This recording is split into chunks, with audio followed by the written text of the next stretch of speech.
നമ്മളെല്ലാം ഉന്നയിക്കുന്ന തെളിവുകളോടുകൂടി സുന്നത്ത് ജമാഅത്തിന്റെ പണ്ഡിതന്മാരിൽ ഖുർആനിൽ നിന്നും സുന്നത്തിൽ നിന്നും സുന്നത്ത് ജമാഅത്തിന്റെ സലഫുകളുടെ ചര്യയിൽ നിന്നും അതുപോലെ തന്നെ ശരിയായ അതിനോട് യോജിച്ച ഫത്വകളും വായിച്ചുകൊണ്ടാണ് നമ്മൾ ഓരോ കാര്യങ്ങൾ ഉന്നയിക്കുന്നത്. ഓരോ കാര്യങ്ങളും നമ്മൾ ഉന്നയിക്കുന്നത് അങ്ങനെയാണ്, അത് മനസ്സിലാക്കിക്കോളാം. സുന്നത്ത് ജമാഅത്തിന്റെ മൻഹജുമായിട്ട് നമ്മുടെ വിഷയങ്ങളാണ് അവിടെ പറയുന്നത്.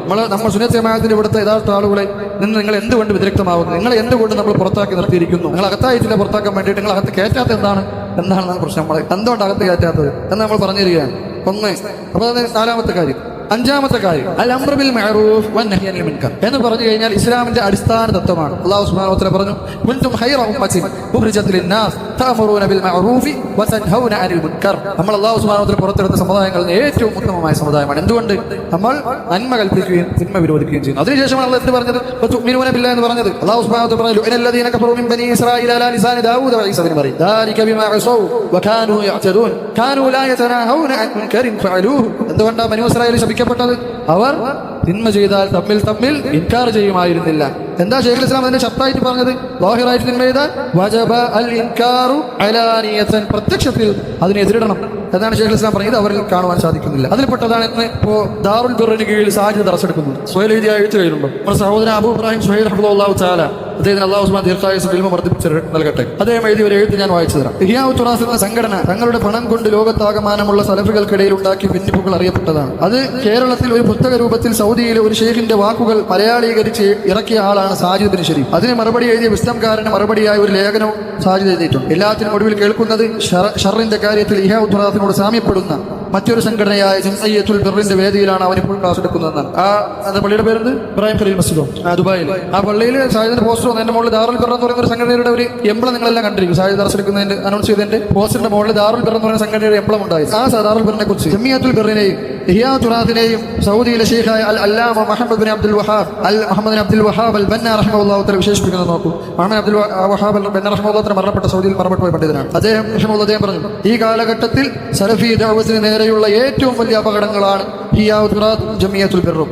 ദുനിയാവിന്റെ വിഭവത്തിന് വേണ്ടി ഒരാൾ തന്റെ ദീൻ വിളിക്കാൻ വരെ തയ്യാറാവുമെന്ന് വ്യക്തമാക്കിയ സലഫി ദഅവത്തിനോട് ഏറ്റുമുട്ടാൻ വേണ്ടി സ്ഥാപിക്കപ്പെട്ടവയാണ് അവർ രണ്ടും. ആ ജംഇയ്യത്തുൽ ബിറിലാണ് ഇപ്പോൾ സാജിദ് ദർസെടുക്കുന്നത്. ആരെങ്കിലും ഇവരെ കൂട്ടത്തിൽ അത് ഇൻകാർ ചെയ്താൽ നമുക്ക് അറിയോ? ആരെങ്കിലും ഇൻകാർ ചെയ്താൽ അറിയോ? ഇല്ല, ഇൻകാർ ചെയ്യില്ല. കാരണം നമ്മളാളാണ്. കാരണം നമ്മുടെ ആളാണ്. അതുപോലെ തന്നെ മോഹസിൻ ഫോട്ടോ അപ്ലോഡ് ചെയ്ത വിഷയം, ന്യായീകരണ തൊഴിലാളികൾ കൊണ്ട് ടീമുണ്ട് നമ്മളെ കൂട്ടത്തിൽ. നമ്മളിവിടെ ഇങ്ങനെ പറയും ന്യായീകരണ തൊഴിലാളി. ചില രാഷ്ട്രീയ കക്ഷികളുടെ ചില നേതാക്കന്മാരൊക്കെ എന്തെങ്കിലും അബദ്ധങ്ങളൊക്കെ പറഞ്ഞു കഴിഞ്ഞാൽ അപ്പോഴേ അവരുടെ സിൽബന്ധികൾ വരും. അത് ഉദ്ദേശം അങ്ങനെയല്ല, ഇങ്ങനെയാണ്, നിങ്ങൾക്ക് മനസ്സിലാക്കി കൂടെ ഇങ്ങനെയാണെന്ന് നമ്മൾ മനസ്സിലാക്കണം. അപ്പോൾ നമ്മളെ ബുദ്ധിയുടെ കുഴപ്പമാണ് അത്. അപ്പോൾ അങ്ങനെ മഹ്സൻ എന്ത് ചെയ്തു? സുബൈർ അൽ കൗസരി എന്ന് പറയുന്ന ആള് മരണപ്പെട്ടപ്പോൾ ഫോട്ടോ പോസ്റ്റ് ചെയ്തു. അപ്പോൾ ഉടനെ ന്യായീകരണമാണ്. അദ്ദേഹത്തിന് തിന്മ തിരുത്തി കൊടുത്തിക്കലല്ല, അദ്ദേഹം ചെയ്ത് തെറ്റാണ്. സഹോദര, നീയല്ലേ പറഞ്ഞത് ഫോട്ടോ അങ്ങനെ പോസ്റ്റ് ചെയ്യൽ പാടില്ല. വീഡിയോയുടെ കാര്യത്തിൽ ഷെയ്ഖ് ബിൻ ബാസിന്റെ പത്ത് അദ്ദേഹത്തിന് അവരുടെ ഉണ്ട്. അത് പറഞ്ഞിട്ടാണ് ആദ്യമൊക്കെ ഒരു വീഡിയോ എടുത്ത് തുടങ്ങിയത്. അതുമായിട്ടുള്ള ഇവിടെ ചർച്ച. അത് വേറൊരു കളവാണ്. നമ്മൾ ഫോട്ടോ എടുക്കുന്നത് അഹ്ലുസുന്നത്തിൽ നിന്ന് പുറത്താക്കും. ഫോട്ടോ എടുത്തു കഴിഞ്ഞാൽ അപ്പോൾ അഹ്ലുസുന്നത്തിൽ നിന്ന് പുറത്താക്കും. ഇത് വേറൊരു കളവാണ്. സഹോദരങ്ങൾ ഇത് കേൾക്കുന്നുണ്ടെങ്കിൽ അവരുടെ കൂടെ നിൽക്കുന്ന ആരെങ്കിലും ഇത് കേൾക്കുന്നുണ്ട്, അത് കളവാണ്. അങ്ങനെ നമ്മൾ ഫോട്ടോ എടുത്തു എന്നതിന്റെ പേരിൽ അഹ്ലുസുന്നത്തിൽ പറഞ്ഞത് മഅസിയത്താണ്. അതിനെ എതിർക്കും, അതിനെ നമ്മൾ ശക്തമായി എതിർക്കും, അവർക്ക് നസീഹത്തുകൾ കൊടുക്കും. എന്നാൽ അത് നമ്മൾ മൻഹജിയായ ഒരു വിഷയമായി കണ്ട്, ഇല്ലെങ്കിൽ അത് സലഫിയത്തിൽ നിന്ന് പുറത്താക്കുന്ന ഒരു വിഷയമാണെന്ന് പറയുന്നു എന്നാണ് അവർ വാദിക്കുന്നത്. കളവാണ്. അപ്പോൾ എന്താണ് പറഞ്ഞു വരുന്നത്? മോഹൻ അങ്ങനെ ഫോട്ടോ ഇട്ടപ്പോൾ ഒരു വിമർശനം നമ്മൾ കണ്ടില്ല, മറിച്ച് ന്യായീകരണമാണ് നമ്മൾ കണ്ടത്. ന്യായീകരണം. നിയാഫ് പണ്ഡിതന്മാരെ ചീത്ത വിളിച്ചു. ആരാ ഇൻകാർ നടത്തിയത്? നിങ്ങളെ കൂട്ടത്തിൽ ഒരാളെങ്കിലും അതിനെതിരെ പറയാൻ തയ്യാറായോ? നിയാഫ് തെറ്റാണ്, തൗബ ചെയ്യണം, ആരും തയ്യാറായില്ല. മറിച്ച് അതിനെയും ന്യായീകരിച്ചു. നിയാഫ് പറഞ്ഞ സത്യമാണെന്ന് പറഞ്ഞുകൊണ്ട് അവരുടെ എഴുത്തുകാരിൽ എഴുതി. അതുകൊണ്ട് അവരുടെ അടുക്കുമ്പോൾ കാണാൻ സാധിക്കുന്ന ഒരു കാര്യമാണ് എന്താണ്. അതുപോലെ തന്നെ അബ്ദുൽ നബി MSc ഓഡിറ്റോറിയം, MCC ഓഡിറ്റോറിയത്തിൽ ഒരു പരിപാടി നടക്കും. അതിൽ മുഴുവൻ സലഫിയത്തിൻ്റെ തെമ്മാടികളിൽ നിന്ന് നിലമെടുക്കാൻ പറ്റുമോ എന്ന് ചോദിക്കുക. അതിന് ഷെയ്ഖ് ഇബ്നു ബാസിന്റെ ഫത്വ ചോദിക്കാം. എന്ത് ഷെയ്ഖ് ഇബ്നു ബാസിന്റെ ഫത്വ എന്ന് വായിച്ചിട്ട് എന്താ പറയുന്നത്? ഷെയ്ഖ് ഇബ്നു ബാസ് പറയുന്നു തെമ്മാടികളിൽ നിന്ന് നിലമെടുക്കാം എന്ന്. ഇയാൾ പറയും എനിക്ക് അഭിപ്രായം ഇല്ല കേട്ടോ. ഇബ്നു ബാസിന്റെ ഫത്വ വായിച്ച് ഇയാളുടെ അഭിപ്രായം കൂടെ പറഞ്ഞു കൊടുത്ത് ആരെങ്കിലും ഇയാളുടെ അഭിപ്രായം എടുക്കോ? ഇയാൾ ആരായി? ഇങ്ങനെ ഇയാൾ ഫത്വ വായിച്ചു തെമ്മാടികളിൽ നിന്ന് നിലമെടുക്കാമെന്ന് ഷെയ്ഖ് ഇബ്നു ബാസിന്റെ ഫത്വയിൽ പറയുന്നുണ്ടെന്ന് ഇയാൾ പറഞ്ഞു. തെമ്മാടികളിൽ നിന്ന് നിലമെടുക്കാം. പിന്നെ എന്താ പറഞ്ഞത്? എന്തൊക്കെയോ വേറെ ഹുവൈനിയുടെ ഫത്വ വായിച്ചു. ഹുവൈനി അഹ്ലുസുന്നത്തുൽ ജമാഅത്തിന്റെ വലിയ പണ്ഡിതനാണ്, ഷെയ്ഖ് അബൂ അൽബാനിയുടെ ശിഷ്യനാണ് എന്നൊക്കെ പറഞ്ഞു. ഷെയ്ഖ് മുമ്പിൽ എന്താണ് ഹുവൈനിയെ കുറിച്ച് പറഞ്ഞത്? അയാൾ ബിദ്അത്തുകാരനാണെന്നാണ് പറഞ്ഞത്. അങ്ങനെയുള്ള ആളുകൾ അവർ സംസാരിച്ചു.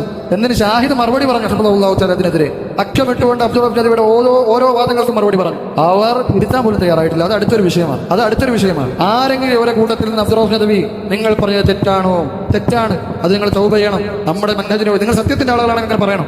നമ്മുടെ മനഹജിനത് യോജിച്ചതല്ല നദവി. നമ്മൾ സത്യത്തിന്റെ ആളുകളാണ്, നമ്മൾ സുന്നത്ത് ജമാഅത്തിന്റെ ആളുകളാണ്. നമ്മൾ അങ്ങനെയുള്ള ആളുകളുടെ ഫത്വകൾ വായിക്കാൻ പാടില്ല, ഇല്ലെങ്കിൽ ഇങ്ങനെയുള്ള തെറ്റിദ്ധാരണകൾ നടത്താൻ പാടില്ല. നമ്മൾ നദവി നമ്മൾ എന്താണ് നമ്മളതൊന്നും തൗബ ചെയ്ത് മടങ്ങണമെന്ന് ആ ഒരു ശബ്ദം അവരുടെ കൂട്ടത്തിൽ നിന്ന് കേട്ടതായിട്ട് നമുക്ക് അറിയാൻ സാധിക്കും ഇല്ല. അപ്പോൾ അതാണ് മറ്റൊരു വിഷയം. അംറു ബിൽ മഅറൂഫ് നഹി അനിൽ മുൻകർ എന്നുള്ള കാര്യം അവരുടെ ഇടയിൽ നമുക്ക് കാണുവാൻ സാധിക്കുകയില്ല. കാണാൻ സാധിക്കും, ആ കണ്ട കാര്യം വേറെ വിശദീകരിക്കുന്നു. ഹിലാലിന്റെ വിഷയം നമുക്ക് നല്ലപോലെ വെളിവായി. ബാക്കി ഒരു വിഷയത്തിൽ ഇല്ലാത്തൊരാണ് ഒരു അംറു ബിൽ മഅറൂഫ് നഹി അനിൽ മുൻകർ നമ്മൾ ഹിലാലിന്റെ വിഷയം നമ്മൾ കണ്ടത്. അപ്പോൾ അത് ഒന്നും പറയാത്തൊരു വിഷയം, അത് നമ്മൾ വീണ്ടും വിശദീകരിക്കുന്നു ഇൻഷാ അല്ലാഹു തആല.